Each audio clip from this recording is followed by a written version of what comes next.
রাজপথ কাঁপছে। পথে পথে লাখো নেতাকর্মী, কারো গন্তব্য বিমানবন্দর, কারো আবার ৩০০ ফিট। সড়কে সারি সারি গাড়ির বহর, ব্যানার ফেস্টুন হাতে মিছিলে নেতাকর্মীদের ঢল নেমেছে। কুড়িল থেকে বিমানবন্দর পর্যন্ত সড়কে আইন শৃঙ্খলা বাহিনীর উপস্থিতিও যেন চোখে পড়ার মতো। আপনারা দেখেছেন সারা বাংলাদেশ মনে হয় ঈদের মতো আনন্দিত।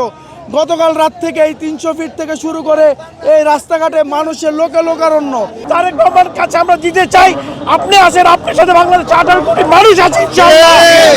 সঠিক ব্যক্তিকে যখন কাছে পাবে অবশ্যই এটা শুধু বিএনপিকে নয় পুরো দেশকে প্রভাবিত করবে। দীর্ঘ ৬,৩১৪ দিন পরে দেশের মাটিতে পা রেখেছেন বিএনপির ভারপ্রাপ্ত চেয়ারম্যান তারেক রহমান। তার এই প্রত্যাবর্তনকে ঘিরে নেতাকর্মীদের পদচারণায় মুখর হয়ে উঠেছে রাজধানী ঢাকা। ঐতিহাসিক এক মুহূর্তের সাক্ষী হতে দেশের বিভিন্ন প্রান্ত থেকে ছুটে এসেছেন মানুষ।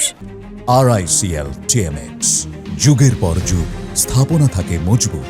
লন্ডনের হিথ্রো বিমানবন্দর থেকে তারেক রহমানকে বহনকারী বিমানটি এরই মধ্যে সিলেট বিমানবন্দরে অবতরণ করেছে। প্রায় ১৭ বছর পর তার দেশে ফেরার এই যাত্রায় সঙ্গে আছেন স্ত্রী ডাক্তার জোবাইদা রহমান এবং মেয়ে ব্যারিস্টার জাইমা রহমান। সিলেট থেকে তাকে বহনকারী ফ্লাইটটি দুপুর ১২টা নাগাদ ঢাকায় পৌঁছানোর কথা রয়েছে। পূর্বে নির্ধারিত এই দিনটি ঘিরে আগ্রহের যেন শেষ নেই নেতাকর্মীদের মধ্যে। দীর্ঘ প্রায় ১.৫ যুগ পর বিএনপির ভারপ্রাপ্ত চেয়ারম্যান তারেক রহমানের স্বদেশ প্রত্যাবর্তনকে ঘিরে হযরত শাহজালাল আন্তর্জাতিক বিমানবন্দর সহ রাজধানীতে জোরদার করা হয়েছে ব্যাপক নিরাপত্তা। ২৪ ডিসেম্বর সন্ধ্যা থেকেই কয়েক স্তরের নিরাপত্তা বেষ্টনীতে ঢেকে দেওয়া হয়েছে পুরো বিমানবন্দর এলাকা। জানা গেছে, দেশে ফেরার পর তারেক রহমান যাতায়াতের সময় পাবেন পুলিশি পাহারা সহ বিশেষ সব নিরাপত্তা। এছাড়া তার বাসভবন এবং অফিসেও থাকবে নিরাপত্তা। পোশাকধারীদের পাশাপাশি সাদা পোশাকেও গোয়েন্দারা তৎপর থাকবেন তারেক রহমানের নিরাপত্তা নিশ্চিতে।